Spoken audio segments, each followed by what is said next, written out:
A few seconds left here, 7, 6 left. Freiburg goes for the kill, he's going to pick it up. If Jesnik survives, he's going to win the round, there's no time. Oh my God, Freiburg, are you kidding me? They win the round because of it. Yeah, now Freiburg is going to be walking around there.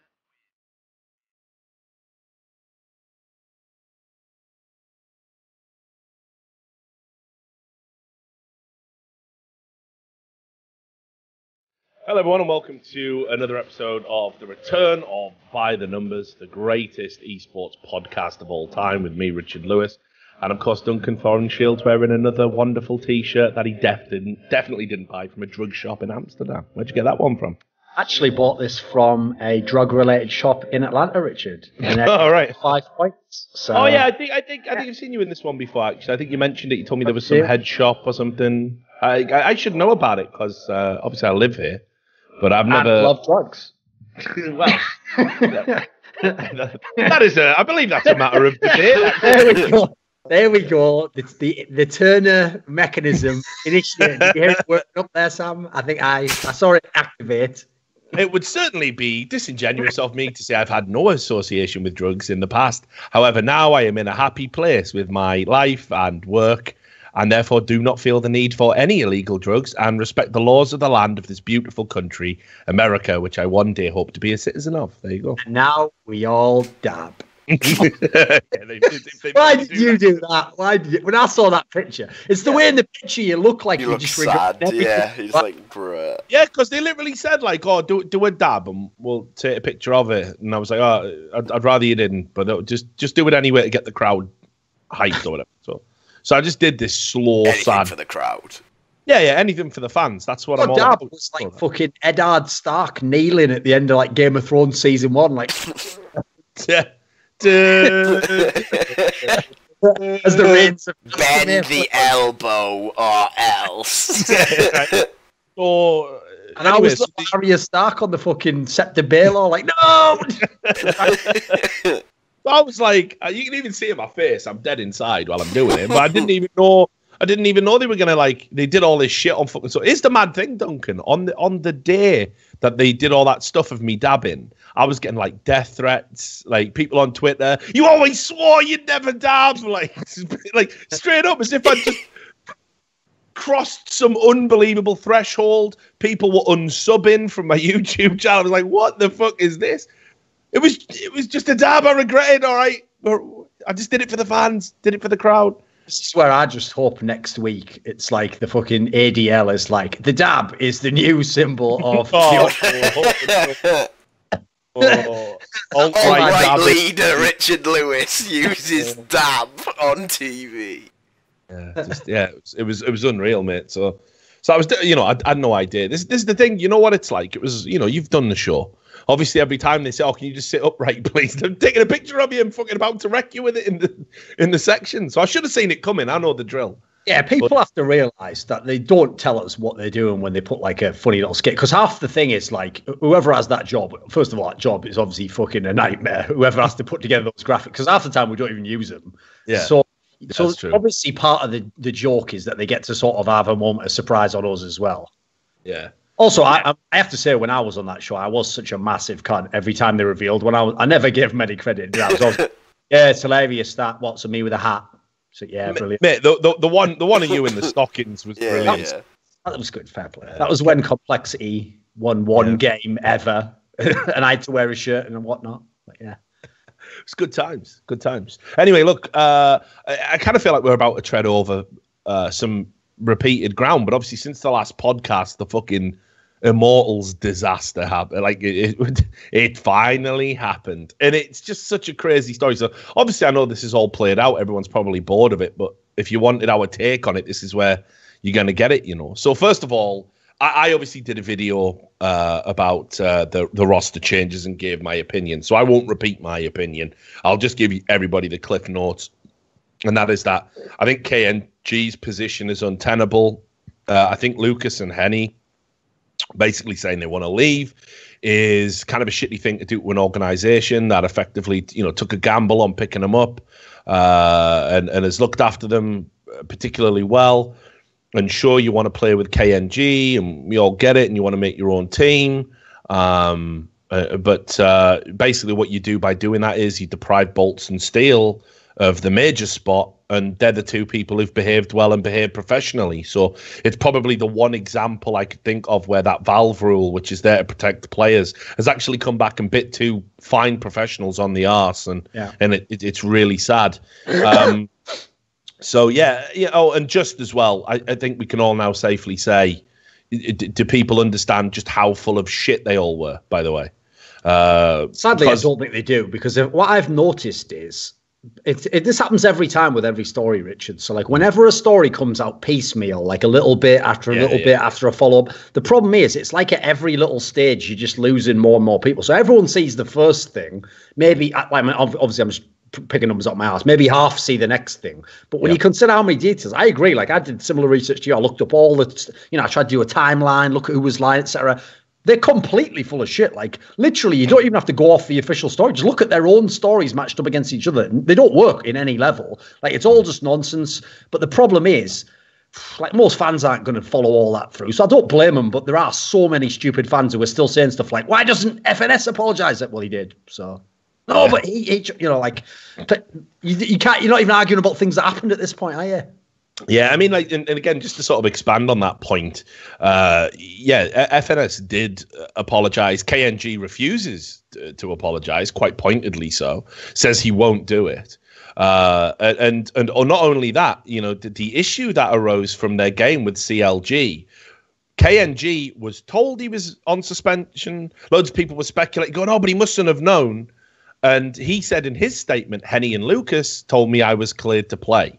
So the idea there is that he didn't know, and these guys, supposedly his bros, misled him. Noah Winston came out, said it's patently not true. The coach knew, everybody knew.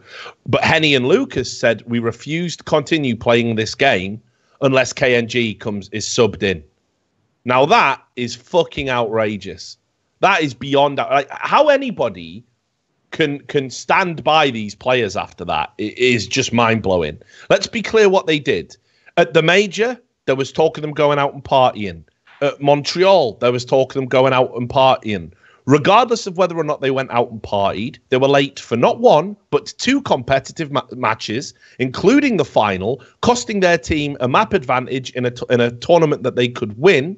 They didn't win it. They then came online for qualifiers, having been sanctioned by the organizations. Oh, wait there. Sorry, missed out a bit. Also, the fact that KNG couldn't qualify for a visa and probably wouldn't have been in the team anyway, that messed them up for E-League because they had to use a stand-in. As I said, sure, KNG didn't have a visa. They may always have had to use a stand-in. I'm sure the negative attention didn't help them at E-League, one of the biggest tournaments that are out there. Then they have these online qualifiers, and KNG's told he can't play, and then both of those players said to the organization after they lost one map in these qualifiers, if you don't sub them in, we quit. We will not play on. Now, if this is the type of behavior you want from your professional players, if this is what you got someone in the background, have we? I saw that. Never you mind. Never you mind. Yeah. Like, you can tell me about that after the show. Yeah. Smooth. If these are the type of pros that you want repping you, then I don't know, fuck you. That's all I got to say on the matter. Like, it's unbelievable. They've done everything, haven't they? Also, again, like, the part I just can't handle is, like, you would honestly think some of these fans were like the ridiculous characters in that movie, The Invention of Lying, that Ricky Gervais one where he's the first person who ever learns to lie. And the idea is, because he's the only one who can lie, everyone just hears whatever he says and goes, fucking hell, what? That's real. That's what people were like. Like, there was people like, but they never went out drinking. I mean, they said they didn't. And you're like, sorry? And then they go, well, no, but they said they didn't do it, though. And you go, okay, move to the next thing. It's like, well, they were late. No, but they said they weren't. Fucking all right. Again, fucking, like, these people must just be primed to get all their money taken, all their orifices just drilled out. And at the end of it, they'll probably just fucking thank the bloke. Like, oh, cheers, that had to be done. Yeah. You impromptu orifice inspector and hidden tax collector. Now, if you could, my wife's not gonna be up for half an hour. Can you wait? It's fucking hell, unreal, isn't it? Like, the amount of people who were like, no, but KNG said Immortals never told him. By the way, did you notice in his own story he fails? Because I must have missed where Henny and Lucas were the coach or owner of his team. I must have missed that part. It's almost like there's a chain of command. Imagine that. Why weren't you here for work? Colleague said I didn't have to work. What the fuck would that have to do with anything? In that case, you're fired just for being the dumbest motherfucker to drag his head inside this building in a while.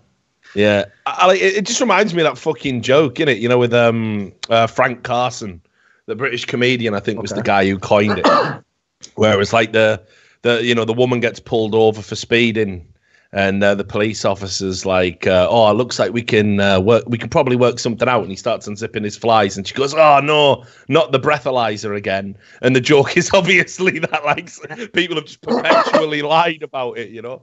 So it's like that. It's just like, how can people keep swallowing this fucking shit? Like they have lied consistently across the way, and they're going, "We're all about honor," you know, like what? You hold your team, the people who pay your fucking salary, to ransom because you want your friend to play a match with you after he's been suspended following an internal investigation. Like, what? None of this is acceptable across the fucking board. It was ridiculous. Funny thing is, I've never understood that as the definition of honor as well. It's like the people who imply, like if you're in the military, for example, like say someone literally commanded you to do something which probably would be like a war crime or something. No, you are actually not obliged to do that. Your honour and in represent your country does not oblige you to now break like all the ethical boundaries essentially of what, because actually that's even built into the system. You know, you're supposed to report superiors who do that. Like, it's actually not honourable to support people who are arseholes. Doesn't matter if they're your own family or your friends or what, you know, like you're absolutely fine to say like, you know, I still like them as a person. I'm still friends with them. You know, don't like what they did there, or rather you can even say you did, but I don't, you know, I won't stand by it. How is it honourable to just be like, yeah, this guy can just do anything? Why? Just love him. Brilliant. You know, literally the beaten wife of a fucking trailer park dude at this point in time. Like, no, he didn't do nothing. He's a good guy. Like, great. So the statement that came out from Noah, I thought was particularly well done. I mean, it's a separate debate about whether or not, you know, you might suspect he enjoys being on camera just a little bit too much. He does. Right? He has done a lot of those ones where I always had a joke where I used to just always tweet like, you know, fucking hell, that intern who does the speeches for Immortals, he's going somewhere one day. You know, he's got a real gift to the gab. I will say, by the way, one little point.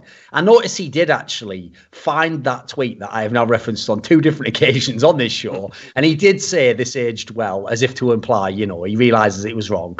Because that's the thing, Rich. I don't often open all the nuclear silos, turn all the keys, start the full stack. So he understood. Listen, it's all fine now. It's all I know. And it's like I told you, Noah is a stand-up guy. I mean, look, obviously he's somebody who probably enjoys being in the limelight, right? Probably a bit more than your average CEO. You know, he was like a debate champion at his college, you know, fucking graduated with honors. Like, he's a very intelligent dude, wise beyond his years. You know, people are...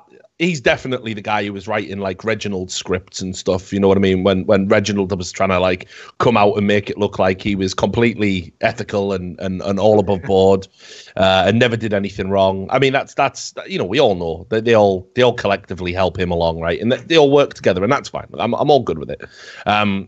Noah's a stand-up guy. And I liked his statement. I liked what he said. I liked how he said, you know, going to a major, qualifying for a major, it's not worth like surrendering our core values as an organization. And I appreciate that.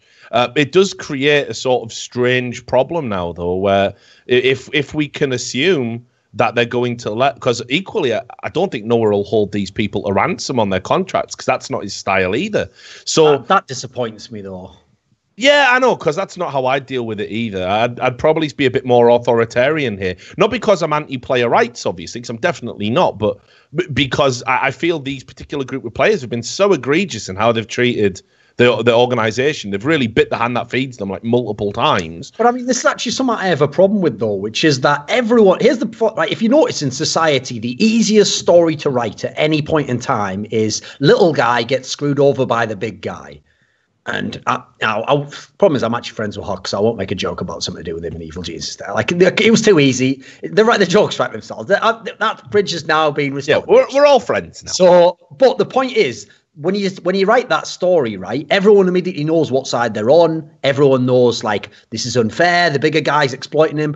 But It's actually gotten to the point now where it's actually the orgs who get screwed every day by these fucking players who are getting paid loads of money. Like, I understand in the past it used to be the other way around. It was the org running game all day long, and if you were a player, you just literally had to take it. No matter what even if you were a star player, you could get wrecked, But now it's got to the point where all these orgs, here's the thing, there are bad organizations, obviously, but none of the big ones. All the big ones they've been around so long, they've got prestige, they've had a lot of experience, they've got really good financials behind them. So everyone now is getting paid a really good rate. They've got fantastic prize money amounts from the orgs. They get sent everywhere in the world. They get the best treatment.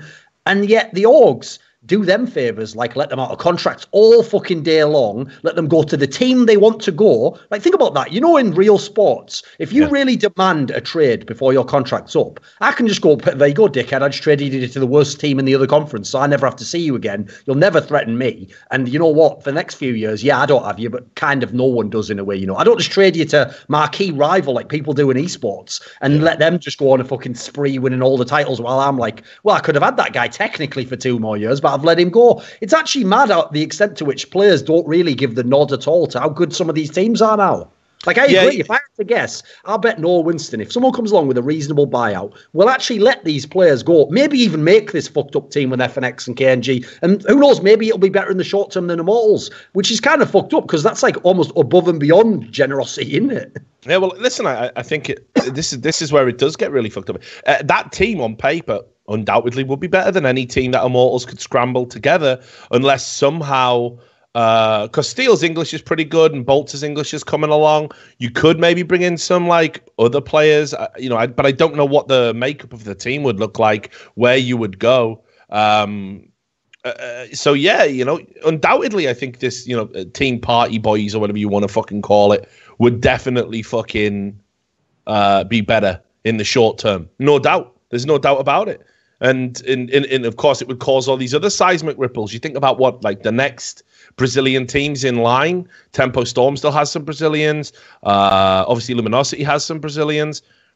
Are they up to snuff? Are they up to standard? Think about the investment. All of these teams, it's all been...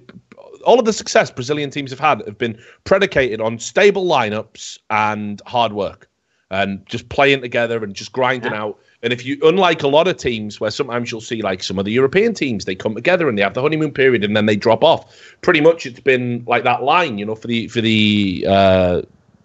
teams, where it's like they're on that upward curve from hard work and experience. And it makes sense that they get to that point, So it's really tough. It's really tough for Immortals to be in this bind. And as I said, it's an abomination that team who made it to finally, all that struggle to get to a major, make it all the way to the final, guarantee that they're going to come back again.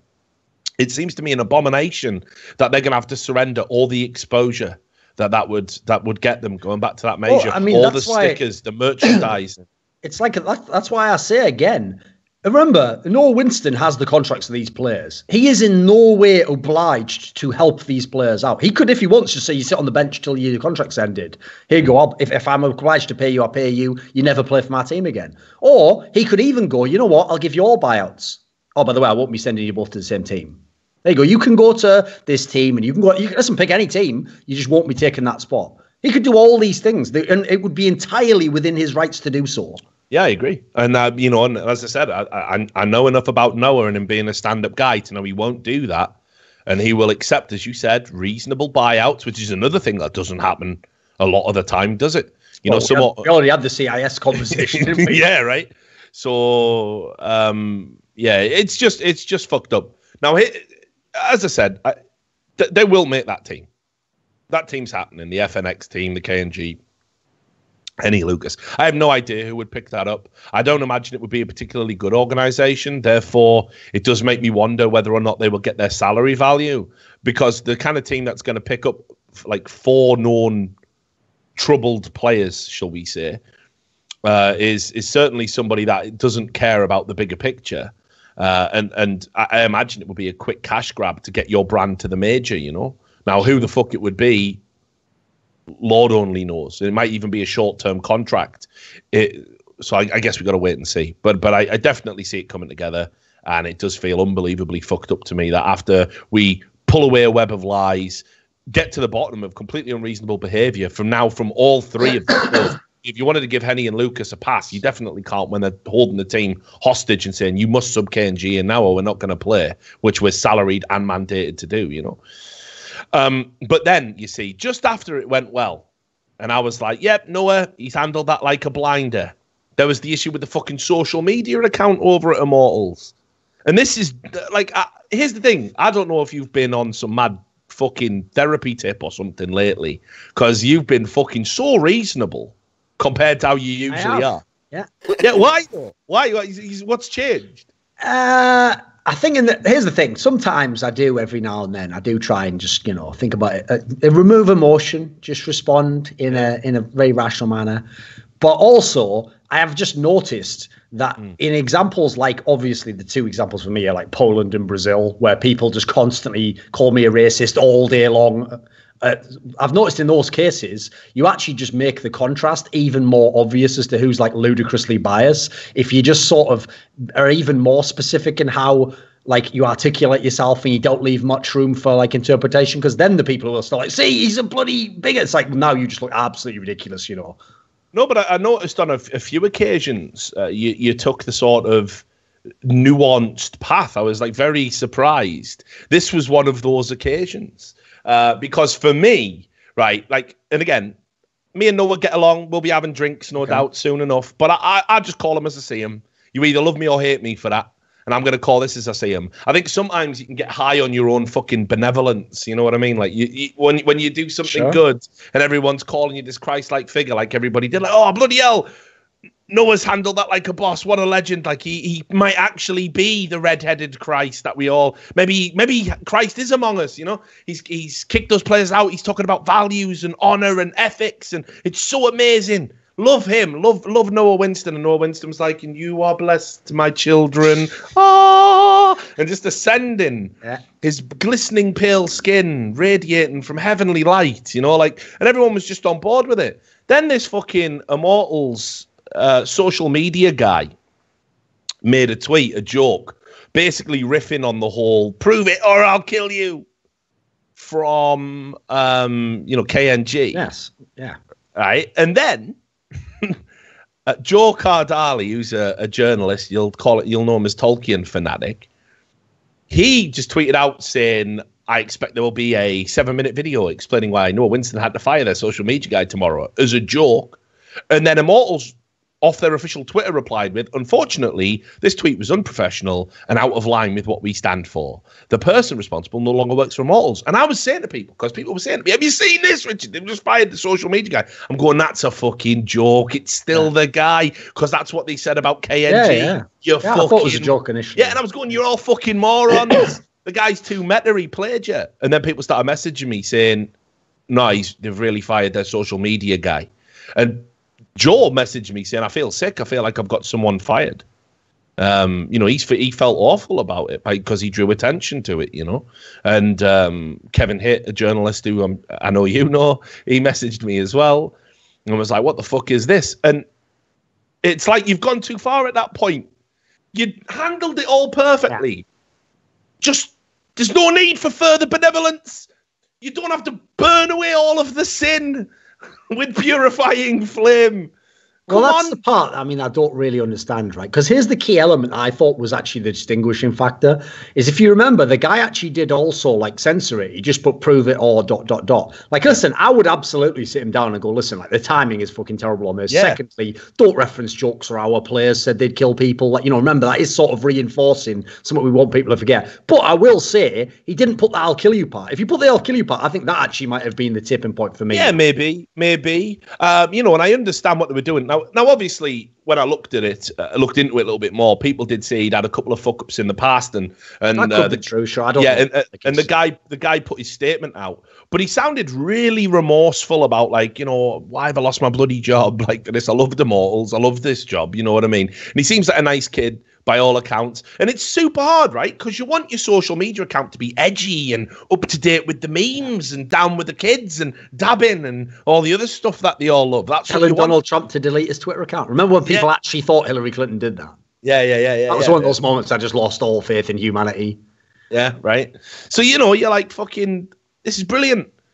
But sometimes they're going to step over, or the joke's going to fall flat, or it's not going to be funny. But you can't have it both ways. You can't give someone a mandate to fucking mean to get your brand out there, and then when a joke doesn't land, or I think we had it actually on E-League where a bunch of people complained because when Virtus Pro won a game, we posted a picture of like a bear.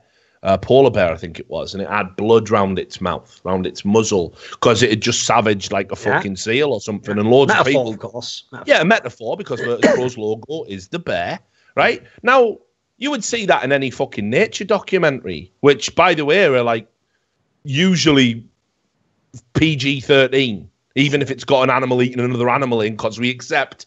Well, that is real life. Yeah, that is real life. Nature is like that, And there was loads of people complaining about it, saying, how dare you do this? Do you know how triggering the sight of blood can be and all this? Delete this. This is an outrage. I was like, what the fuck is going on? You know what I mean? Now, obviously, we left it up, but it just goes to show what people think is fucking over the top. People will complain. I thought this was, again, like, I don't think anybody was bothered by this. It was just that people drew attention to it for the lulz. And then I don't know if Immortals took it seriously or what, but whatever. That for me was a step too far. It was like, you're just getting drunk on the smell of your own farts at that point, aren't you? You know what I mean? Like, you just got to let that one slide. Here's the thing: even if you think he's a cunt and you shouldn't have made the joke, I wouldn't have fired him that day, that moment, immediately. Exactly. You do it quietly later on. Yeah.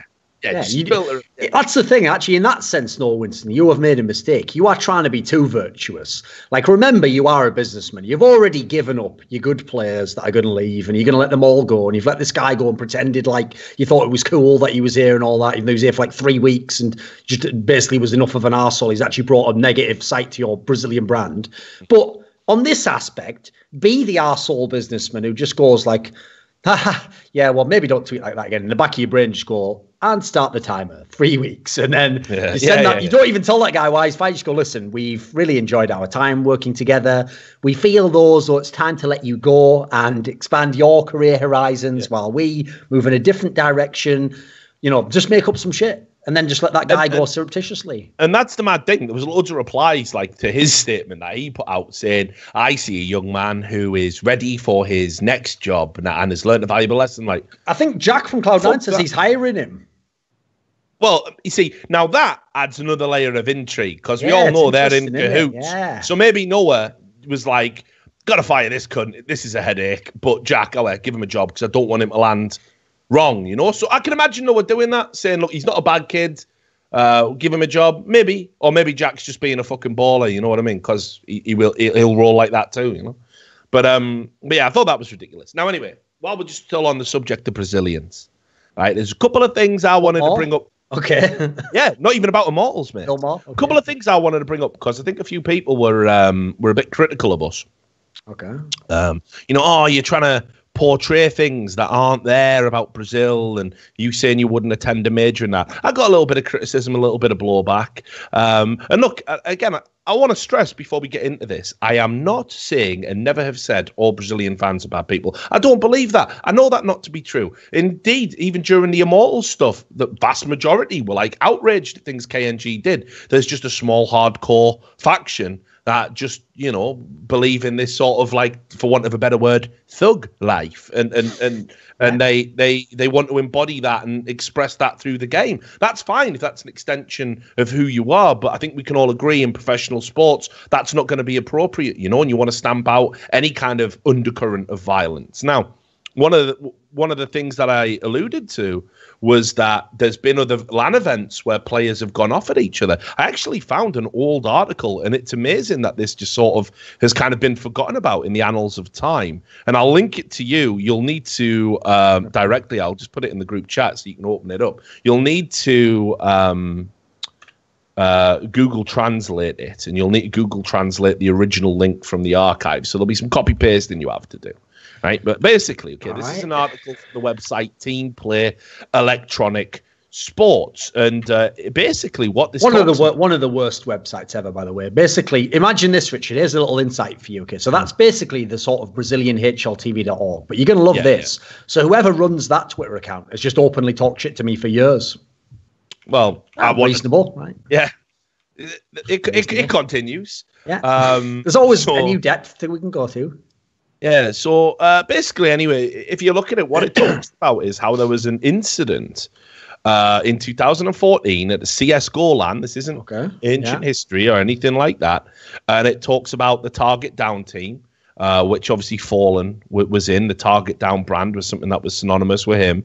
And there was an altercation where Fallen's stepfather actually pushed another pro player, a player called RKZ, and it created this whole chain of events where basically the team Fallen was playing for sort of were disqualified as a result of it, and they had to quit playing in this small, local Brazilian LAN. And this is what I'm talking about. Like, it's not even so much because we said there's a pro player's brother out there, and there's these like weird entourages that sort of come with this, where people are just being mad aggressive. And I've said we've had 2 events now where people have either been pushed or punched in recent times, and nobody's talked about it or named people or taken any form of action.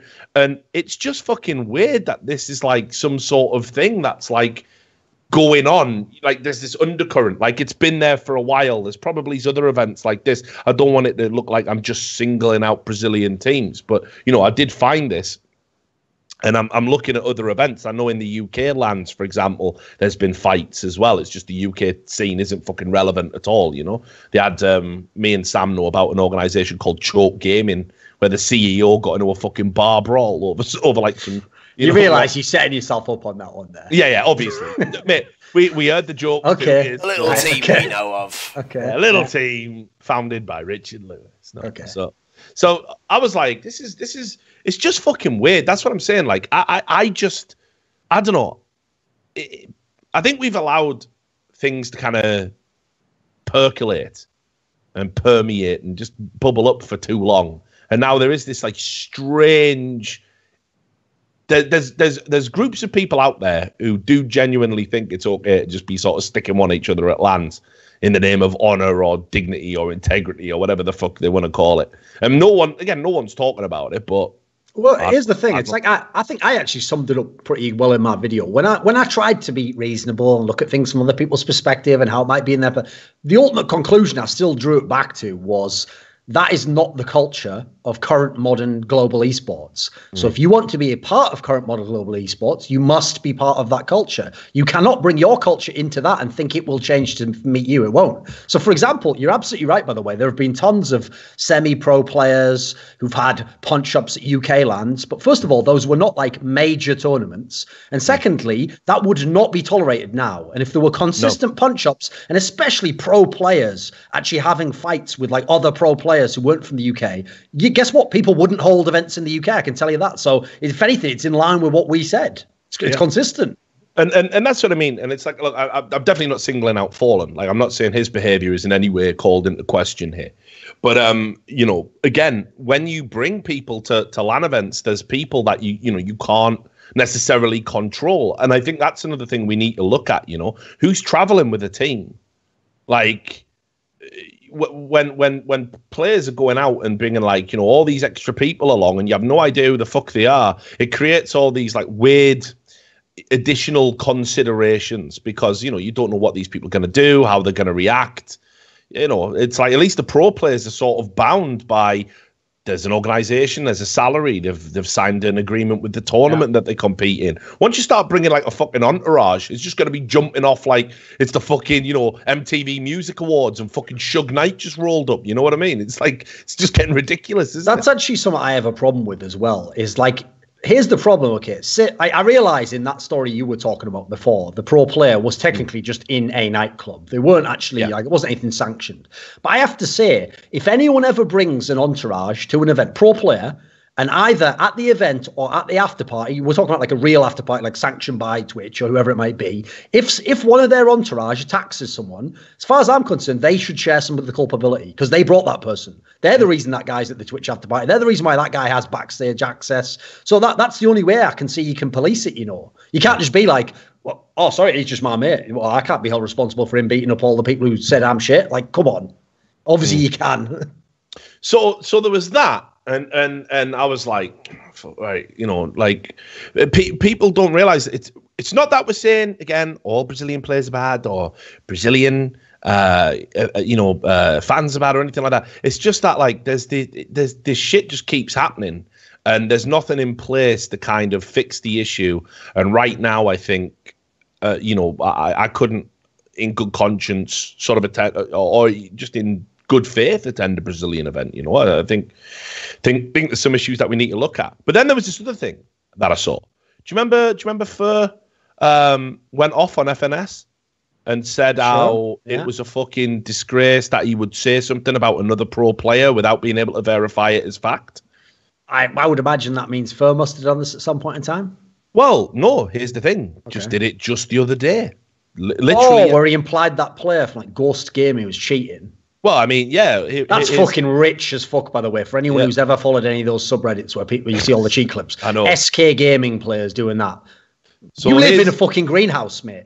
Yeah. So is the tweet for that, and basically what it says roughly translated, because again, you know, the Google Translate for Portugal is pretty bad. But in this game against Tempo Storm, someone is cheating, and it's not little, it's not small. Someone has cheats, and it's not small. So obviously, he didn't name the player directly, but it was Wardell, you know. And I just thought, like, again, if FNS saying, haha, we just lost to people with a hangover is cause for you to go on Twitter and say, fuck this guy for trying to ruin someone's reputation without all the facts, and how dare he do it? Why the fuck are you tweeting implying that an up-and-coming player is cheating? Just because, once again, it happens to be against the Brazilian team, and obviously no Brazilian team in the history of CSGO has ever lost a game without there being some mitigating circumstances to explain the loss. They've never lost to a better team. They've lost because, you know, the sound booths weren't right, as Cold Saber just said after ESL won New York, or, you know, it's just a chain of excuses. And it's like, maybe I understand that mindset, you know, put yourself in that mindset where it's you against the world, you know, understand that as a competitive outlet. So I never call it out. You know, if you need to believe that there's a conspiracy keeping you down to keep yourself motivated and push, totally valid mental. Oh, by the way, there are definitely people who do that. They just don't tweet it. Like, I know some fucking Swedish players who the list is endless if they lose a tournament, you know. It's never that they got beaten, legit, you know. But the difference is they don't just tweet it out after every game. They keep it in their fucking damaged brain until the after party. But I got to say, whatever you think about the clips, right, of Wardell, right, he had some ridiculous timings on a few periods of shots. You know, I would have thought a team as well that had been on the receiving end of like just constant scrutiny about their own legitimacy would have a degree of sensitivity and not putting that out there and effectively scuppering an up-and-coming player's career with the intimation he cheats. And I've said this before. Look what happened with Rops. And even a guy as reasonable as JW, himself also accused of cheating and in the past. He said, "What you know?" And JW's a legend, so he'd come out and apologized and everything. Yeah. He handled it really well. But you know, he said, "Why can't we just ban this retard?" There was loads of pro players who wanted Rops to be banned. They were like, "Who is he? He's not on a pro team. How is he this good? Why won't he go pro?" You know, not analysing any of the specific circumstances around it. And it always bothers me when like pro players themselves who have gone through that cheater's gauntlet of no respect, not getting picked up, laughed at, derided, mocked by all the fellow pros. And finally, when they get into these pickup games, people don't want to play against them, you know. You say, you've gone through that. You know what that's like. And then finally, when these players prove themselves legitimate, everyone's like, that was bloody stupid, wasn't it? What do you want to play with me? Do you want to carry me now that I am not as good? You know, and it's just, I don't know. I really didn't like that. I thought that was massively hypocritical. But it also just shows that like that whole aspect that they're going with of like, it's just our culture. So we've just broken the rules of your own culture then. Sound, no consistency. Yeah, I just, again, so I just wanted to bring those up because, you know, that's what we do on this fucking podcast. We do go ham. That is guaranteed never going to Brazil now, of course. That's it. I mean, I don't think you're missing anything there. Well, did you see it was never going to be an E-League Brazil, don't worry about it. $10 a gram is what you're missing, mate. Well, that's getting cut out. That's getting fucking cut out, right? That's absolutely being cut. Why is he there? I know. Speaking of social media people who shouldn't have spoken at that moment, really well. Sam does not represent Richard Lewis, Enterprises, and what we stand for. So he didn't say gram of what. He has left exactly. it incredibly, I kept it clean. incredibly big. But here you go. So I Flour's got, cheap down there, mate.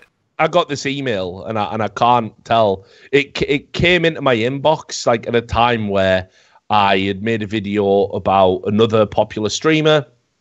But it was also just after the Immortals video. So, oh yeah, I saw this one. Yeah, so I don't know. You are going to fucking regret everything you said in your video. You know who this fucking is. You might not be even be alive to read this. Well, I was and put it on Twitter. Yeah, no, what I love about this, right, is first of all, the part where he says, like, you know who this fucking is. You definitely don't know. I definitely don't know. You can, at best, you can nail a demographic, an entire swathe of people. You don't have a single fucking clue who this is. Because it's not like Noah Winston's secret alt account, is it? So even better is that bit at the end, because it's just so fucking, like, you can tell he just thought, I've got to leave him with some fire in. He just goes, you might not even be alive to read this. And that's why I replied to you. I just said, plot twist, was alive.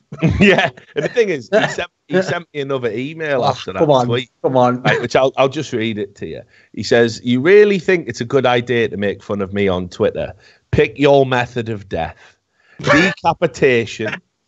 Right? It's not so, is it? What the fuck is this guy doing? Right, just listen, right? Decapitation, aorta sliced, eyes gouged out, left tied up in a hole underground until you starve to death. Choose any of these options. Well, it's definitely, I got to take my chances with the hole, obviously, because I've got a lot of body fat, right? I could probably hold out for a few days. And the thing is, he does say starve to death. That implies there might be some moisture down in the hole. Some delicious hole water, you know. So I might take my chances with the hole, honestly. I don't know. What do you think? Why is he go? Also, those aren't even like really comparable, are they? Like head chopped off, right? Just instantly dead, aren't you? Aorta. Why aorta? Why not just say throat slashed? Why are you writing aorta? He wants it. So what would you pick out of them? Of the three, probably just go with the. I reckon aorta, because that sounds fastest. Like, you have to chop the guy's whole head off for the decapitation. Oh, no, but don't forget there's eyes gouged out as well. There was 4 options. Wait a minute. No one's picking eyes gouged. You don't even die instantly from that. You're just like, bloody blind hell. I guess on that, here's the thing, Richard. That's where you really have give me a real existential quandary, because you're alive after that. Yeah. So is it worth being alive with no eyes, or would you rather have your own throat slit?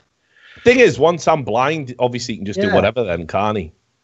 It's true. I mean, the sockets or whatever. He's also in no way obliged after crushing your eyes to just not do the rest of it if he wants. Yeah, exactly. That's what I mean. He doesn't sound like an honourable individual. Being honest, isn't he? You know, exactly. So there you go. So still getting those lovely emails. I mean, what I would really do, okay, this is why I'll just pretend like I'm one of those YouTube commenters. You know, where there's like something like, you know, people on the tube are having a fight and they're like, "Where's what I'd bloody do?" And then they always say some ludicrous thing that no one would do in real life and would have the gall to do. So obviously what I'd do, Rich, is I'd say aorta slash, and then when he went to slash it, I'd like crank my neck Shazam style to the side, and I'd push the knife into his neck and kill him. I do need to correct you biologically, because it's the carotid in your neck. Okay. And your aorta's in your heart. Oh, well, that's the joke then. He'd go slice it's in your heart, right? Yeah. Well, I think Sammy's nailed it for me. I would allow my heart to be slashed, get all the free DMT, and exit the skull high as a motherfucker. As a ball of energy. So exactly. I think what jokes on him. He's giving you a brilliant out. I'm gonna screenshot it and fucking put it out with a poll and see what comes in, and then I'll email it Pasha, back. Do you mean? All right. Oh, that type of poll. Man, I'm glad you brought that up, because while we're here, while we're talking about threats, like, I've got to ask you about the fucking Pasha thing. Obviously, I don't know if the people watching missed it, but basically, Pasha tweeted a cryptic tweet. Now, Virtus Pro, we'll segue into the E-League stuff off this. Virtus Pro had a real tough time of it. Yep. Just in general. And it continued at E-League. They got fucking beat. I don't think they took a map. It was just awful times for them. They're still looking really, really poor. And people are like, yeah, but, you know, they've been talking in the media about how they were going to fix the problem. Taz said in an interview, if we don't fix it, I will be the first to stand down. I still believe. You had obviously the stuff we talked about with snacks and the in-game leader stuff. So Pasha tweeted after they'd gone out of E-League, I don't believe in miracles, which obviously, first of all, he's obviously never listened to Hot Chocolate. Second of all, what this means is, reference game on point, you were supposed to say there, Not but bad. all right, fine. Yeah.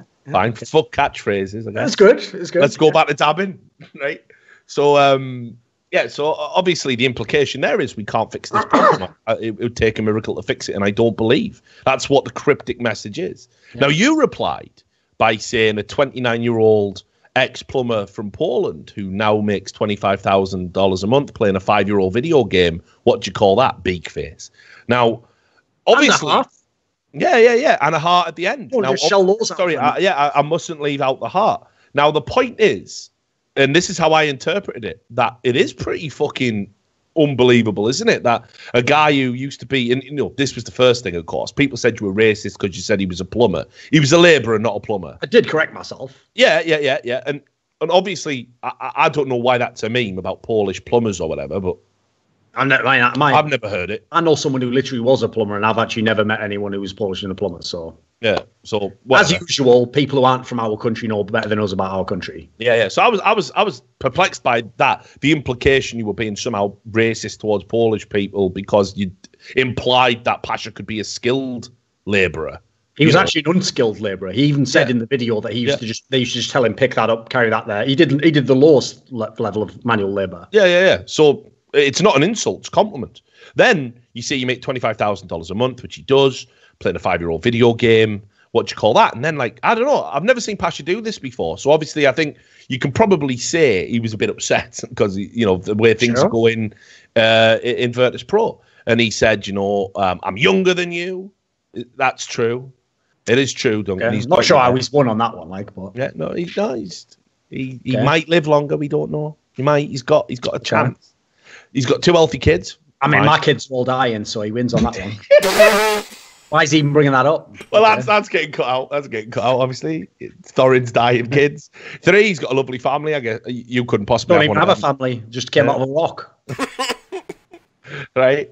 And then respectful towards people and respected. Well, I mean, he goes on to prove that, so I'll let the audience judge. So let's see where he goes with this. Yeah? And then he said, no accountability. I mean, that's not much. That's not a barb, is it? But then he said, you can criticise me for the game, but stay out of my life. No, this was after, because he's done it backwards, hasn't he? So that was when he said... So then he said, if you care about money so much, why don't I stick a dildo up your ass, stream it, and you can keep the donations we make? See, I'm pretty sure he didn't say a dildo. He actually specified a race of dildo. Yeah. But whatever. Not sure why that was a preoccupation, Yeah, I will put a dildo in your ass, stream it, and all the donations. Capitalized the word big as though he Googled offensive things to shove up rectum, and it was big black thing. And I thought to myself, all right, this is a bit much, isn't it? It's starting to push the boundaries a little bit. It's starting to go up in dark, isn't it? Because ultimately what you're saying here is I basically want to rape you on stream and you can keep the money. And I was like, these are one of these tweets that you regret. Now, keep in mind, we just had the outrage of KNG, where it was prove it or I'll kill you. And everyone went mental saying, well, he's got to be, even some idiots saying he's got to be banned from events or whatever. So I don't know where sticking a dildo unwillingly up your ass and then paying you off for it. I don't know where that ranks. But I certainly think that's a ridiculous thing to say, Kind of funny, really, when you think about the fact that I've been assured by many hundred Polish people that all statements said online are to be interpreted entirely literally and have no potential metaphor component. Yeah. So I saw that and I was like, yeah, that Pasha. And the thing was, I wanted to get him to be, oh no, Duncan's joking, that's Duncan. He didn't even mean it like that. It's actually a compliment, relax. But obviously, Twitter is faster than me. So then he said, and this is where it gets really weird as well. He tagged Dana White because if you remember, he met Dana White. It was E-League season 1. I think. Yeah. He met Dana White. He had a photo taken with him, and Dana White's just huge compared to him, which I didn't even realise. So he tagged in Dana White and said, "Put me in the octagon with this ginger motherfucker or something." Also reasonable. Yeah, and I was like, What are you bringing Dana in? Like, Dana don't care about this shit. Also, come on, mate. This isn't straight 2005 Pride where they do freak fights. Like, you're not in my weight class, are you? Also, as I did joke, we're not passing any motherfucking drug tests, son. Me, for obvious reasons. Nick Diaz, 209, you know what's up. Him, in his case, well, let's guess why, shall we? Plays games all day, arms like Arnie and pumping iron. I wonder why.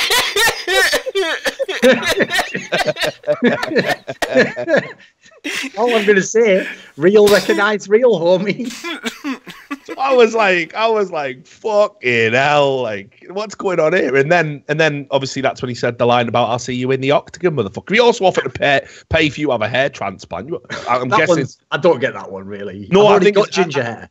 Yeah, that's what I'm saying. I think it's predicated on the colour, not the fact that. So he's going to have my hair removed and then have a hair transplant of non-ginger hair into my head. That sounds like the maddest concept so I've ever many heard extra steps than just dying it. Like, why is he not so creative on this shit? I didn't realise he was such an imaginative thinker. Yeah.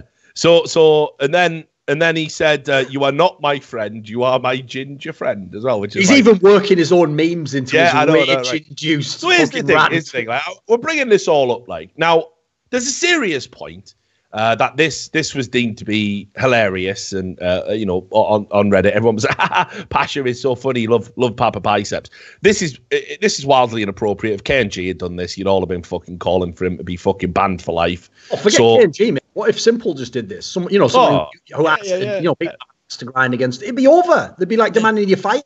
Yeah. So it does go show once again, we do play favourites, which is the other despicable side of like the outrage culture, and that's why I'm not going to call Pash out for this. I think Pash is a great dude. He's always treated me right. Consider him a pal. We'll talk, whatever.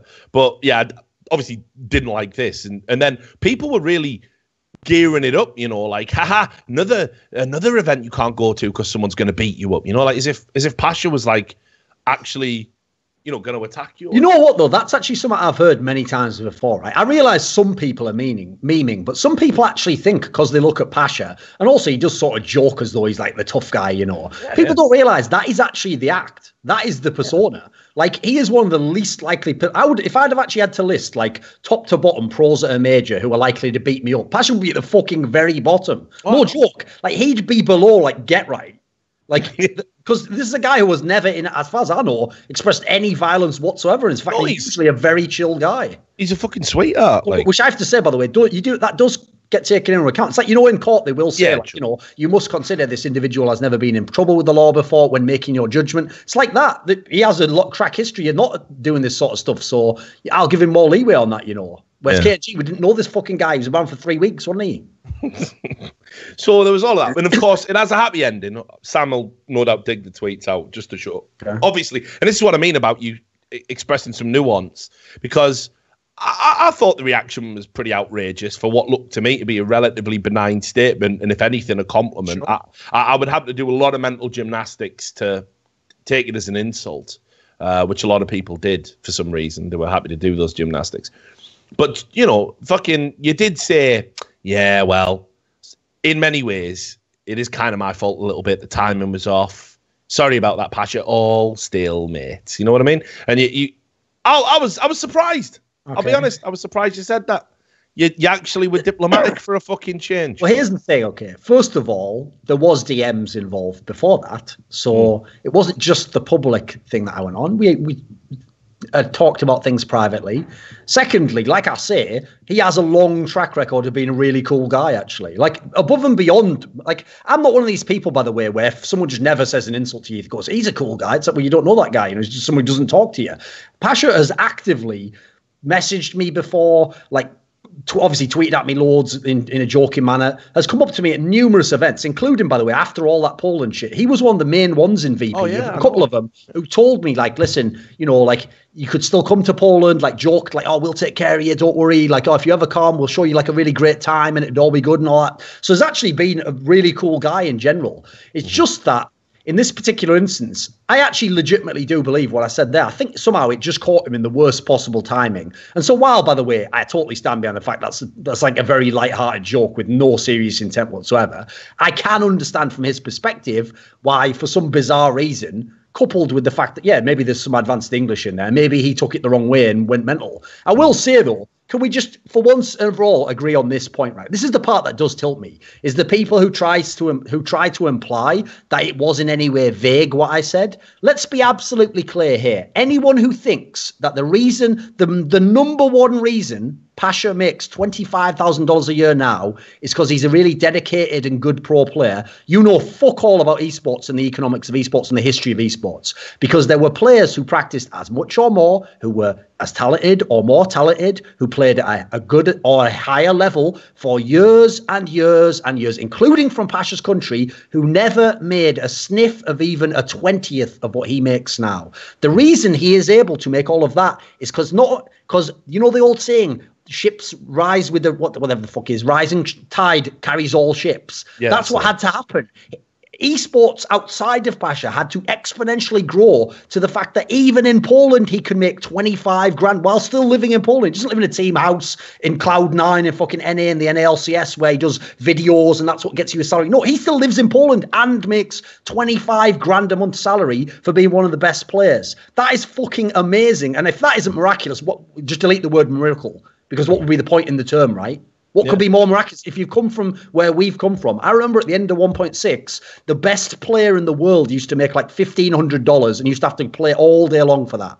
Dude, do you remember how fucking jacked people got when Arbalest was throwing all them 1.6 cups out towards the end of the fucking life cycle of 1.6? And it was like, $50,000 prize pools. And like you said, the salaries then were fuck all. I mean, like, there've been a few outliers. That Na'Vi team, apparently in 2010, also funded by Arbalest. Oh, yeah. And let's throw in as well, not only that, even within the context we're describing now, famously, that exact Polish team was the one that never had the good sponsorships. Yeah. After like 2009, they always had the Ropey org or the org where it's like, we're in it because they're Polish. Or, it happened over and over. So here's the thing. They were actually the org where everyone in 1.6 used to be like, it's kind of unfair because they'll never get paid as much as they're worth. Like, the difference is, if you're like the second best Swedish team, you know you're going to get a good org. You'll be on SK or Fnatic. They were stuck where forever. Here's the irony, by the way, is they never used to be marketable back then, actually. They never used to fucking do interviews except Taz. So actually, they also didn't even have that factor going for them, Like, yeah, maybe Zowi's like, well, we'll pay Neo to be like the face of our mouse. But no, they never had any in to get to the top, even if they were at top of the game, So you add all that together, anyone who's saying that's not miraculous, like, just fuck right off. You don't know anything about the game. Yeah, but it was like when they went to WCG, right? And they were with that Vitriolic org that was funded by that South African dude. Yeah. And then just before they go to World Cyber Games, they get fucking dropped. I think they had to fund it out of like some friends and partially out of their own pockets. Went to World Cyber Games and won the fucking gold medal for the second time. I think it was. They were gold medalists at WCG. They did it under the name again because they were fucked over again by another organization again. That was the whole fucking point of it. So, yeah, I mean, I think these guys, to be where they are now, you got to respect their grind and their hustle. I've never said anything where it's like, I literally never said I begrudge them the money they make, because, again, I know where they've come from. You know what I mean? And if it's there and the organization could justify it, that's all that fucking matters. You're worth whatever, you get your value.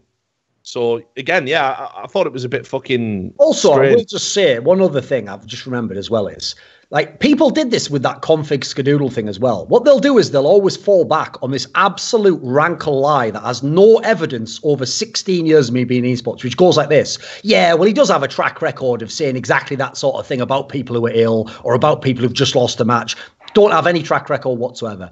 I never, you notice this is a rule. I don't tweet at people on Twitter who don't interact with me. If there's pro players like MSL, like Happy, who have interacted with me in the past and maybe even bantered in shit talk, that is the level I take it to. If I mention a player otherwise, I don't tag them in, specifically because I don't want them, in theory, if they don't care, to have to see that tweet. I don't want them to be dragged into it. I don't want to be like, day at envy_scream, you were shit in this game. I used to think you were good. Never done that. Never done that in my entire career. So that is, anyone who tells you that is a bald-faced lie. You know that person has ulterior motives for wanting to spread that. So we'll actually talk about some of the games, shall we? If we must. if we must, instead of just us and our lives and threats. And... Anyway, what else has happened in our world, Rich? Tangentially associated with CS. Well, there you go. E-League, of course. Group C went underway. And I've got to say, Cloud9 looked fucking baller as fuck out there. I was talking with them afterwards. You see, this is where me and you were going to disagree, because I saw you did a video about Team Liquid on your YouTube channel. Saying, you're going to say, okay, you ready? I feel a bet coming on, Rich. I feel like you're going to say Cloud9 is better than Team Liquid, and I'm ready to take that. No, I feel looking at the lineups, I think Cloud9 has a higher potential. Then I feel like there is a wager to be put forwards. Yeah, but we never settled the fucking true. We never one. And then it just so happened I was just a year behind. Well, here's the thing. Well, I've got an easy forfeit. They're in now, you know. You just have to tweet at Pasha something along the lines of, you've had a really good career, shame it's over and it's all your fault. And then just sit back and say nothing. The pressure, I like it, mate. What would I do that for? Because obviously that would be hilarious. So. Well, what about... I don't know. We'll think of something. But all right, I'll have a wager. I genuinely believe that this Cloud9 team has a higher skill ceiling potential than Liquid. And I guess the only way to do it, you see, you can't even really say by the end of the year, because it's like October around the corner, you know. So what by February, right? Okay. By February 2018. We will measure the collective achievements starting from today, this episode, on the 26th of September in the year 2017 of our Lord and Saviour, Jesus Christ. And that's the bet we'll have. And I think Cloud9 will go on to achieve more over that period. I'm taking Team Liquid, mate. Oh, yeah. Well, I fucking know you are. So, did you watch the Cloud9 games? I saw some of them, yeah. I mean, they were fucking outrageous. They absolutely wrecked Envious on the television. But let's be real. That group is weak as fuck. Like, that was one of the weakest groups at E-League. By the way, I will just put this caveat in for people who don't know.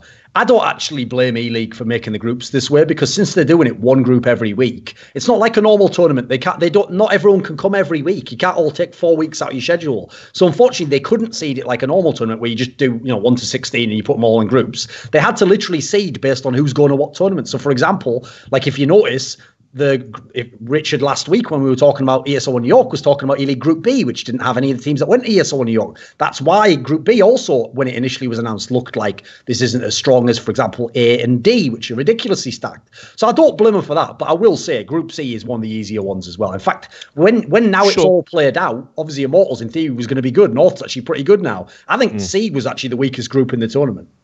Yeah, it's an interesting perspective. I mean, what I will say is I am surprised NIP couldn't come through that group, on the run of form they were. Because I have no truck with Envious whatsoever.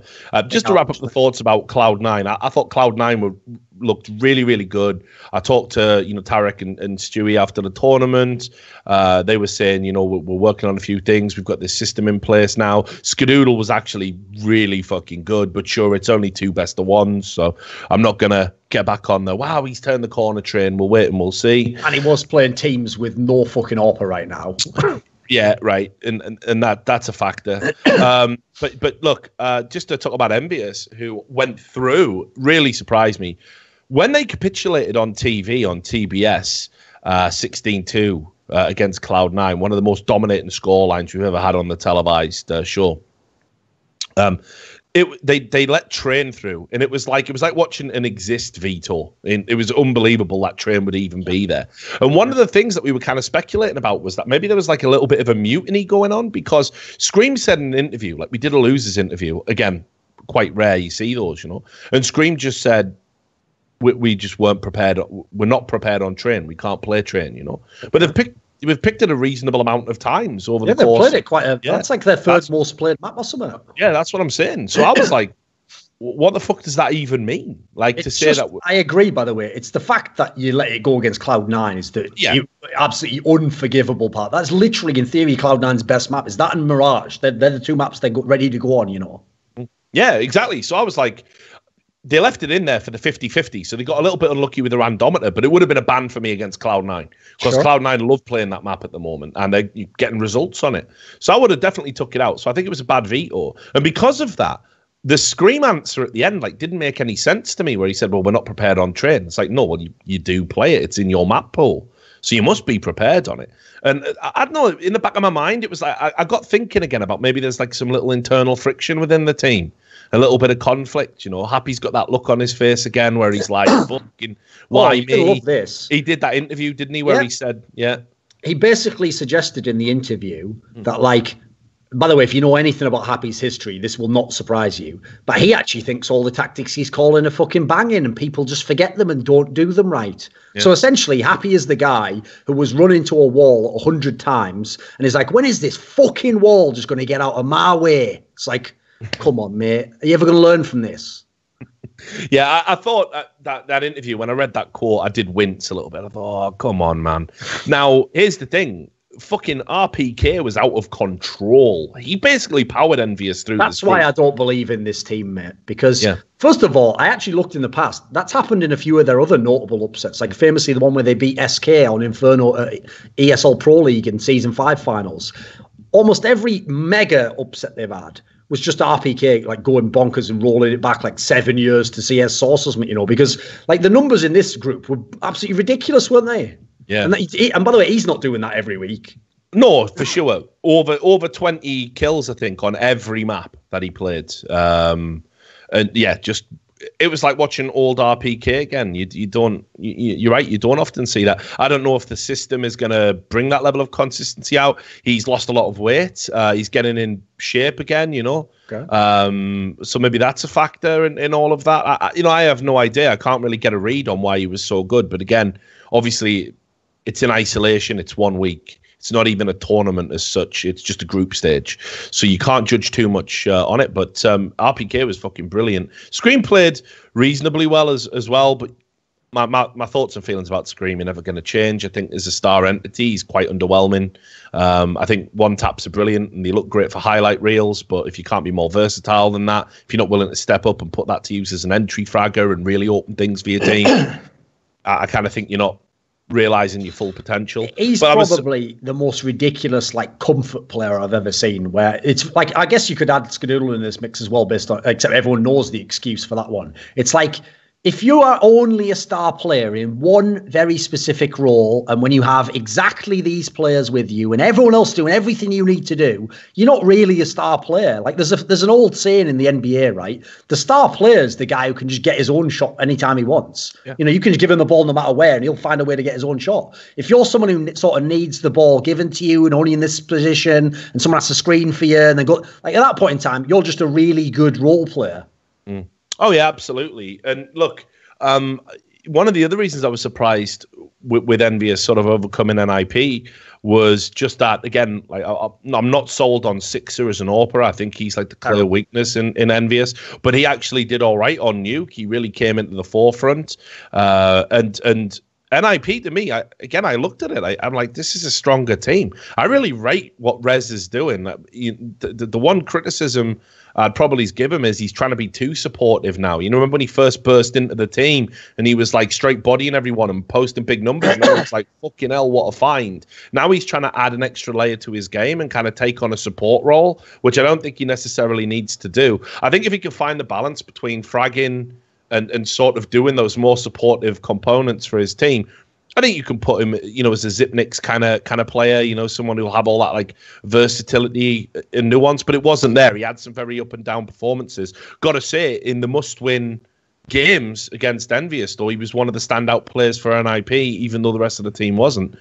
Draken, again, he was mega frustrated with his own level of performance after this, which I think he's been a little bit hard on himself. I think he looks good. He's still got to get way more consistent on shot hitting, and he got to control his mentality and mindset a little bit more. But honestly, I think this NIP team are going to kick themselves for not going through, and I definitely think this roster can do something. I think they can win.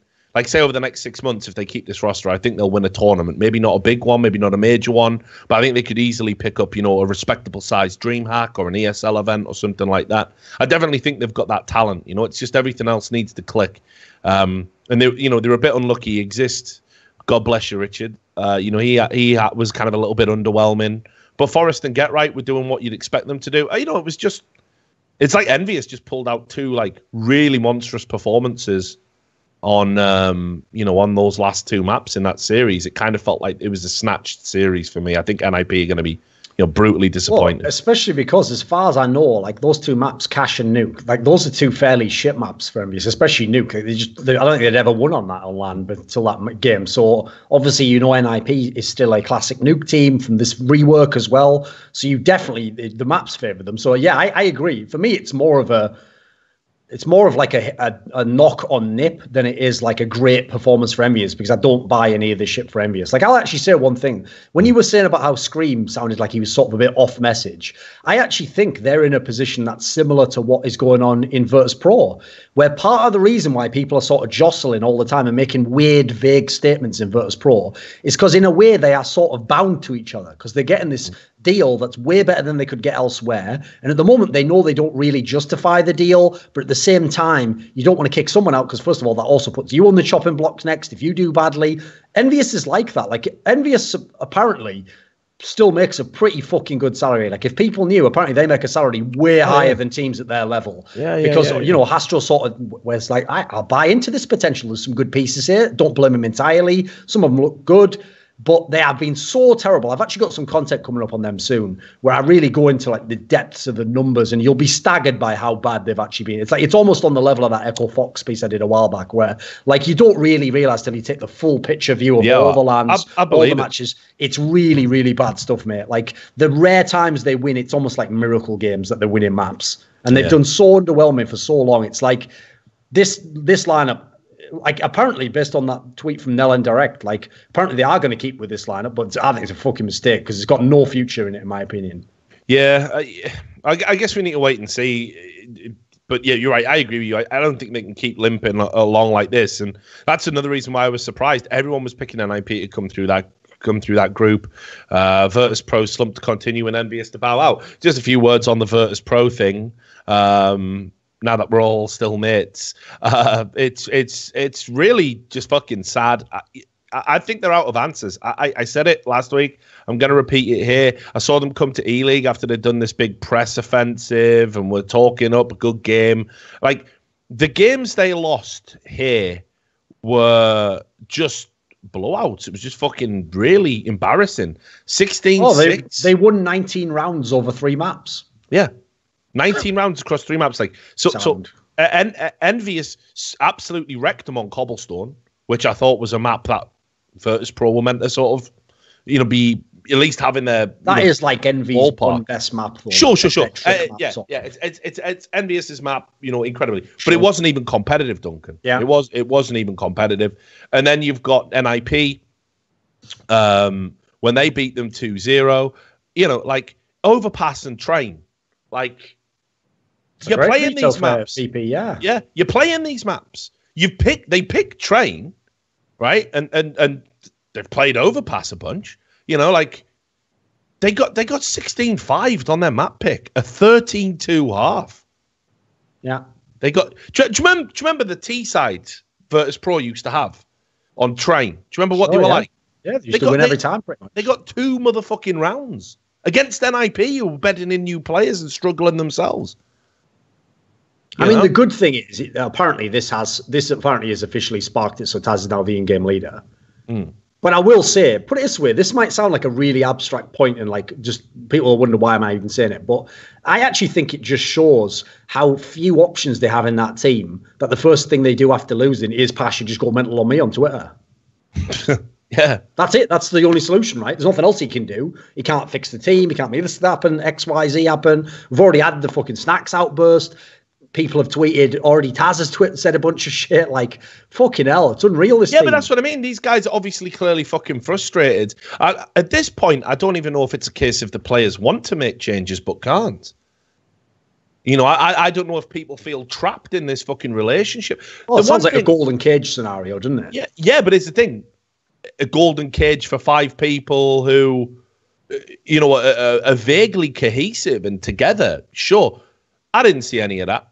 with these guys. It's the first time I've actually seen Virtus Pro kind of look really despondent with their situation, not even find anything in the brotherhood, no unity, you know? Like when we were talking about them on the desk at one point, obviously I don't know if people remember this or caught this, but we were talking about, you know, Virtus Pro's horrible run of form, it's got to change. And Taz sort of like ironically went, yeah, woo, let's do it. Like, and he did it in like a really weak, like lame voice, like he just had no, and I was like thinking to myself, like, fuck, man, the Taz I know is always like mega fucking positive, like sometimes delusionally so, you know, like he's always believing that they can be the best. Or, you know, he just looked like he fucking like wanted out.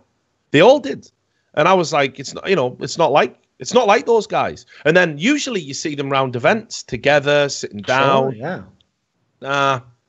There was less of that this time. I'm not saying I didn't see them briefly, but. You know, usually, even after defeats, they'll come out onto the patio with the other players and hang out, and we'll talk. And I know these guys now. It's just let's go to the hotel and just fucking fly home tomorrow. You know, and it's like it's fucking sad. So I'm now starting to believe there's something else going on. I think there's something behind the scenes. I don't know if these players have said that they want to make changes, but because of the brand strength, they're not being allowed to. Because for me, the solution is quite clear. Me. You know, like, as I said, Snacks and Bialy, they've got, like, their careers ahead of them still. They could join a team now, take a hit for a year or two, build something up themselves, and it could be like that changing of the guard. They could become another iconic duo from Poland. But if they all can't get along with each other, and if they can't find a solution, you've got to do something. Put it this way. Think about this, right?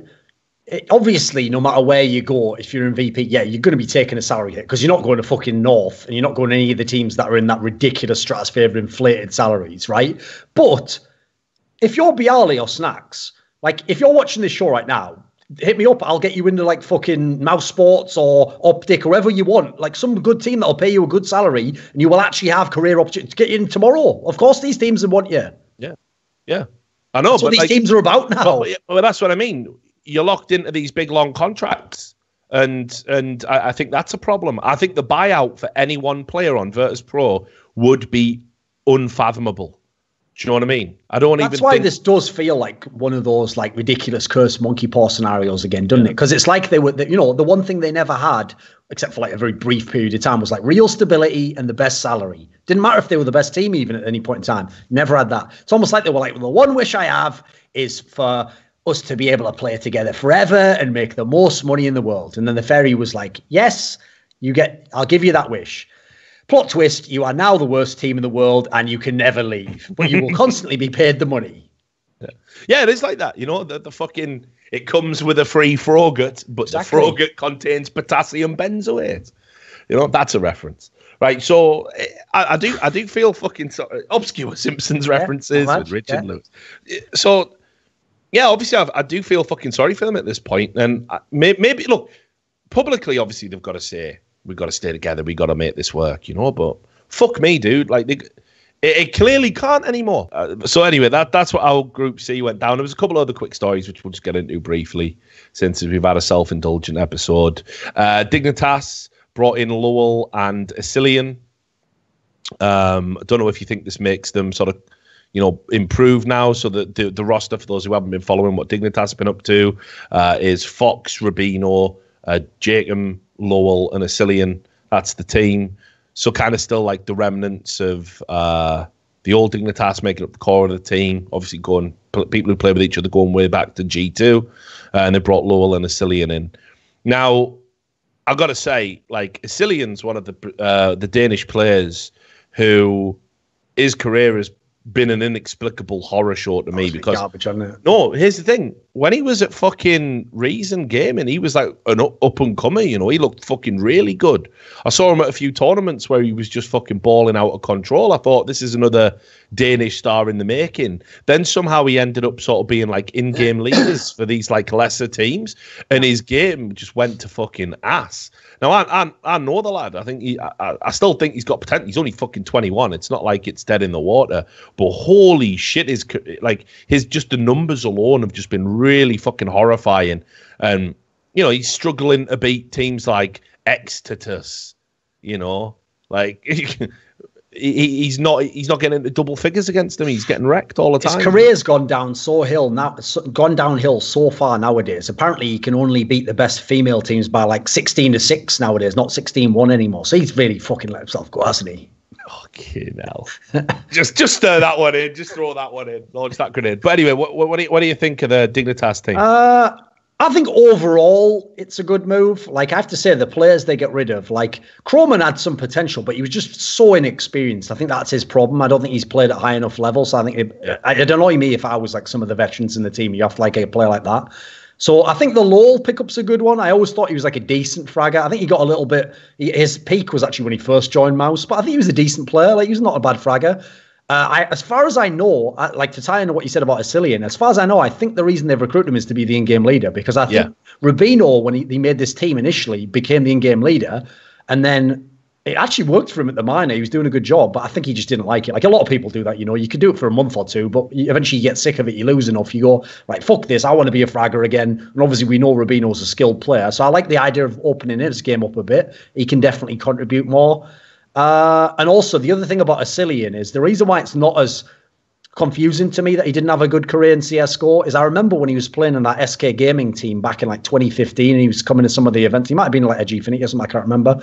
But I remember that people did essentially tell me from the Danish scene that for whatever reason, everyone in the Danish scene thought he was shit. And so everyone would, even though I was like he had a game I remember where he was doing well. And I said to someone, hey, he's doing pretty well. And they were like, nah, he's shit. Like, everyone knows that he's garbage. And I can't believe he's still in this team, which, was like the third best Danish team at the time. So I was like, fucking hell. So unfortunately, if you ever get that sort of rep, it's kind of like what happened to Cadian.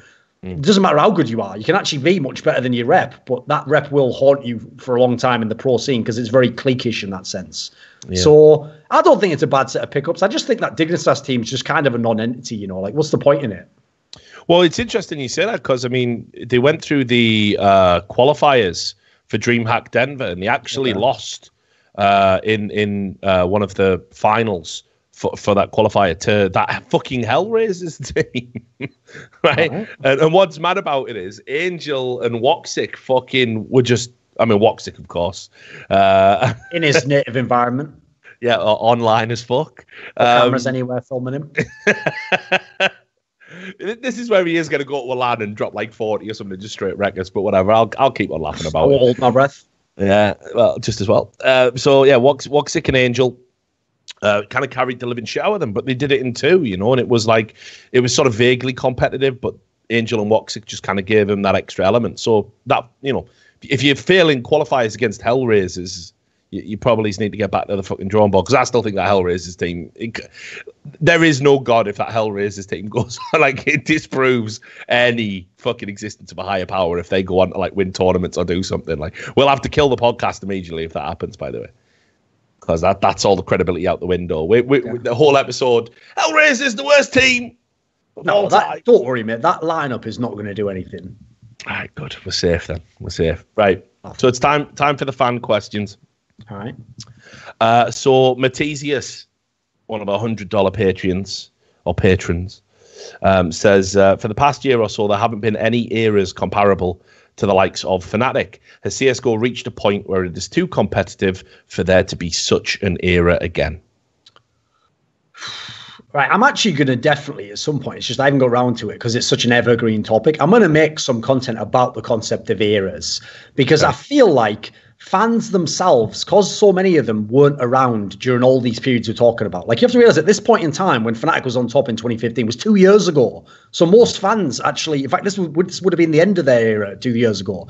So most fans didn't watch that. So since they're going off like results on a Wikipedia page or stories they've heard, I've noticed they always make the eras they didn't watch sound like so dominant that like no one can ever reach that level. Therefore, they've built in a loop where you're never allowed to be as dominant as them, So I've noticed it happens in all games. Like the worst ever example was in Korean StarCraft. They used to call like the dominant player, if you were really mega dominant, they used to call you a bonjour, right? Which was this term in Korea that meant sort of like the player above all others. And the problem was by the end, it didn't matter what you did. Like, for example, a lot of people still didn't consider Flash to be like a Bonjour, when actually, if you looked at every record and thing he'd done, he'd actually outstripped every other one of the people considered this like all-time great player in every regard. But because they sort of like made it some weird amalgamation, like you have to do everything that guy did and everything this other guy did and everything this other guy did, and if you don't top them all, you weren't the best. So I feel like it's the same with eras, because I have to say, in general, obviously, we've been pretty sparing with them in CS. We've only sort of given like 3 maybe out, you know, like a couple, like Nape, Fnatic, like maybe you could say Very Games, because it was still like early in the major days and they had a pretty good run. We haven't had many that we've given an era. Like SK I kind of gave because they won the 2 majors. They bookended a little run that was pretty sick. But I think people go too far with thinking that an era means you have to win every tournament. Like, no one did that. Fnatic didn't used to, you know, Fnatic never won 3 tournaments in a row in the era with Pronax. Never did that. No. Never happened. Now, yeah, they had sick runs, top 8s, always top 4. Yeah, really great stuff. But that's where I feel like the mistake's coming in, is that people think you have to win all the tournaments to do it. So, for example, look at SK this summer. Like, I'll agree, I'd say they shouldn't have an era because they didn't get the major. But aside from that, they did have a run where they had won 5 out of 6 tournaments. Yeah, a couple of them were smaller ones, but they won like all level of tournament, basically. Yeah, that one you could maybe say wasn't an era because it was like 2 months and they didn't win the major. Okay, fair enough, right? People wonder why I always say Astralis only missed an era by 1 round. Because what happened was, right, when they lost at Star Series in overtime, where they were at match point against FaZe, if they had won that tournament, they would have won something like, I think it would have been like 4 out of like 5 or 6 tournaments. They would have had top 4, like something like 8 at that point in time. They would have been, you know, in the finals of something like 5 or 6, you know, like the numbers when you go at all levels of excellence, you know, would be bonkers. And also they at the time had a stat where, like, you know, every time they lost, pretty much that team went on to win the tournament. So at that point in time, you are just the defining team in all senses of like a 5 to 6 month span. So I actually think people have gone a bit too far with it. I agree. There hasn't been one who really fit all the criteria in the last few. I think Astralis just missed it. SK didn't win the major, so they kind of fucked themselves over. And obviously they didn't make up ground afterwards. They kept not winning and kept going out in round of 8s and top 4s. So I agree. No one's done it since then. But I also think that people have just created sort of a ghost in their mind that no one's allowed to ever catch. Like, no one's ever going to do what NIP did, because NIP did it when the scene was like 10 times smaller, you know. Yeah. But I do think you absolutely could have it, and I think it will happen again. I'll go ahead and say it will happen again, because I actually look in the history of CS, it's always happened. Every year or two, you have a really dominant team who has a solid, you know, 5 to 6 months where they win most, or they win a lot and they get a lot of seconds and a lot of top 4s, and that's what it takes to be an era to me. You have to be the defining team of that period of time. And look, I got to be honest as well. If you know anything about the history of these games, you do go through these cyclical periods where you have one dominant team that kind of break and define the meta. They find the way to do it, or they just get like an assemblage of godlike players and they go on these runs. But then in between the eras, you always have these periods of flux where it's like one team will dominate for 2 months, 3 months, you know, and you wait a little while for the next team that's going to come along and be the team that does dominate from January to December. And now, I think the next era should be FaZe, in my opinion. I think with the money you've spent and the team you've got, it would actually be a travesty if that team didn't go on to be like some sort of LA Lakers shit. You know what I mean? I mean, I by the way, they've got a good chance. Certainly, they're in the mix. But I will say, like, it does tilt me that people keep going with that angle. By the way, I know Moses it buys into that logic of that, like, you know, it's too competitive now. It's like, mate, when I said SK won the 5 out of the 6 tournaments, that was like 2 months ago. It's not like it was 3 years ago. They actually did it. They beat everyone. They're winning all the best of X series. They were beating all their opponents all the time, you know, their rivals. Like, it definitely does and will keep happening. It's just that, as you would expect of a title like era, it's only going to happen, you know, once every 2 years, for example. It's only going to happen with a very special team. Yes, we're not giving it out to just anyone. That's why you kind of do make criteria for it. But the idea that, like, the game is so competitive now, why do people always do that? Like, you will always have teams who have map streak records, who have tournaments where like, Astralis just finished a streak of 10 straight tournaments where they finished top 4, right? If this was such an insanely competitive era and everyone can beat everyone, why the fuck's no one ever able to beat Astralis in a quarterfinal? Yeah. Never happened. 10 tournaments in a row.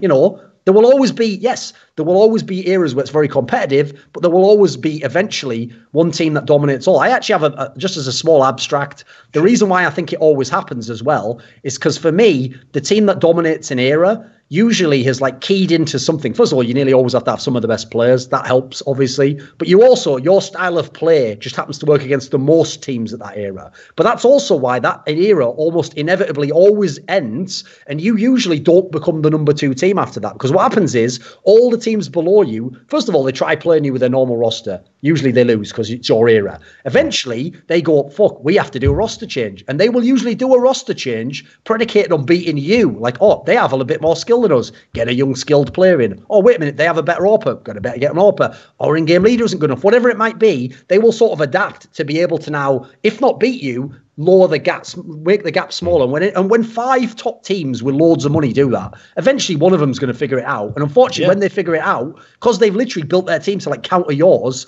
you will not just fall off. You'll be like number 5 at that point in time, and then you have to rebuild it. Like the cycle sort of continues. It's the same in every sport as well, as far as I can tell. Yeah, absolutely. I mean, like I say, I think you're on point about that. I'd be interested to see it. And sort of just charting different eras, like through Counter-Strike, going right the way back to the very first one, I think would be good, because you probably will see some sort of emergent pattern, in terms of overall skill and dominance. So I hope that answers your question, Matty Zeus. So Dean Tanglis, also a $100 patron, has a question. Why do you think we haven't seen any teams that have a mix of European and NA players at this point? Obviously, some NA players have had one European at a certain point, but even 1.6 had NOA, a true mix. With today's money and opportunity in CSGO, why haven't there been more attempts at this? I think actually the NOA example is a great reason to kind of point out why that's the exception.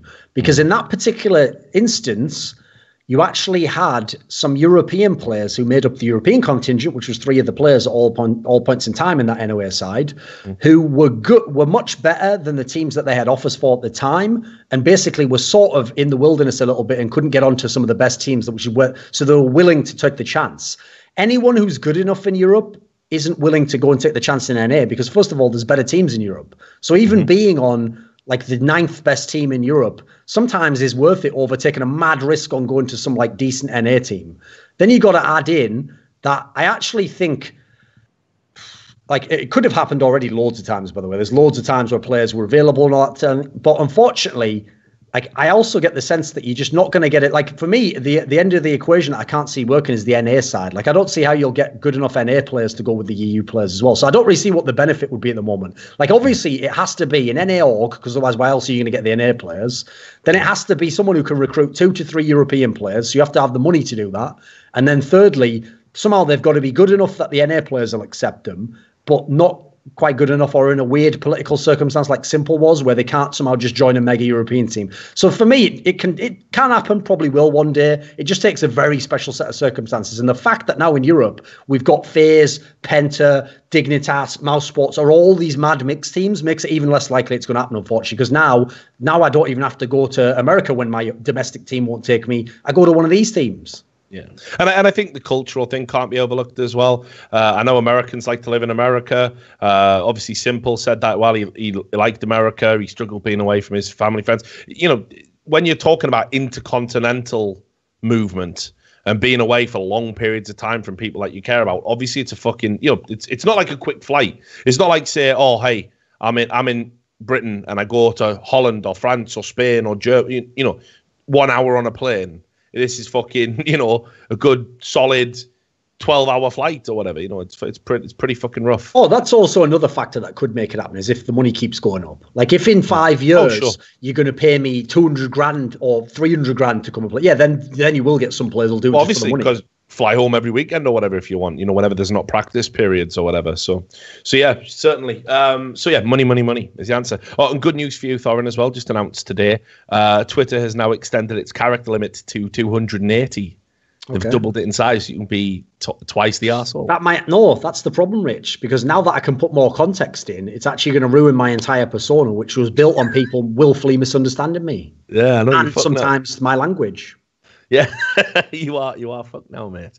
So there you have it. So just to read out all the patrons and make the show possible. Chris and Win, obviously the big boy with 3.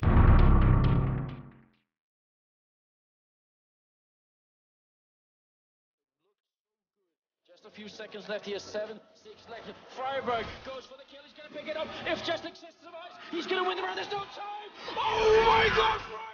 Are you kidding me? They win the round because of it. And now Freiburg is going to be walking around that.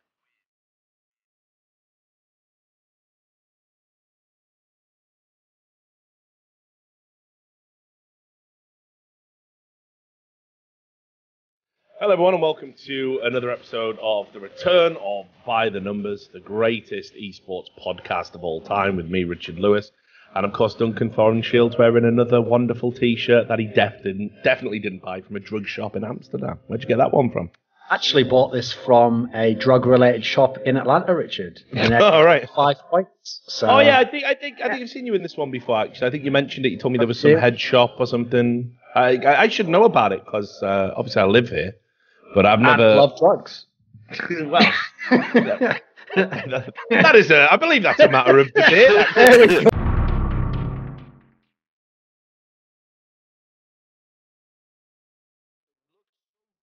Just a few seconds left here. 7-6 left. Freiburg goes for the kill. He's going to pick it up. If Just Exist survives, he's going to win the round. There's no time. Oh my God, Freiburg! Are you kidding me? They win the round because of it. And now Freiburg is going to be walking around that.